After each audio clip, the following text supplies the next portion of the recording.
Ahlan. Salam alaikum. Fajčím na klahu z edície Šeherezada. Fajčím asi iba 5 minút a už ide veľký dým.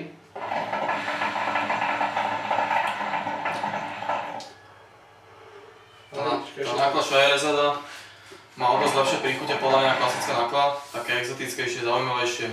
Napríklad ako ten Earl Grey alebo Chocomint. To sú jedny z najlepších chutí podľa mňa. Je to lepšie ako nakla klasická. A je to veľmi dobrý tabak, ale zase čo je taký fajnšmeker, ktorý je strašne zvyknutý na fakery a to povie, že to je pre neho dobré. Toto pre neho nebude až také vynikajúce, ale je to dobrý tabak od Naklahy. Tento tabak je veľmi dobrý, takže ak budete mať možnosť, aj keď na Slovensku nie je to také ľahké zohnať, tak si určite kúpte. Určite.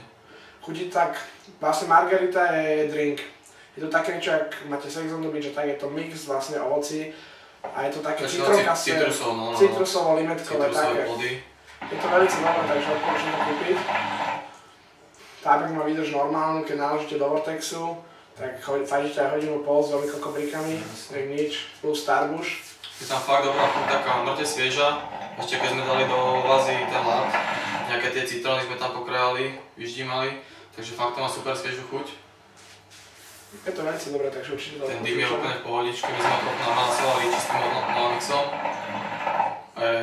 Je to fakt super. Ani neškrtí, ani necítite, že by ste to ťahali, lebo je veľmi jemný, cítite iba na jazyku cítite vlastne tú chuť.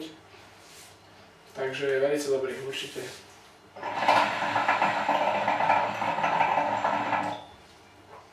Poprípade, keby ste ho chceli podať melasou, buď čistou, alebo ako mal Steam byť, tak limetkovou, to by to bolo podľa mňa vejce ešte lepšie.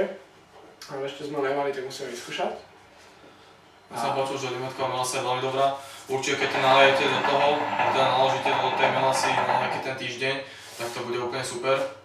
Po prípade, keď si kúpite ešte nejaký Jack 7 Elements, nejakú takú melasu, napríklad citrusovú, no.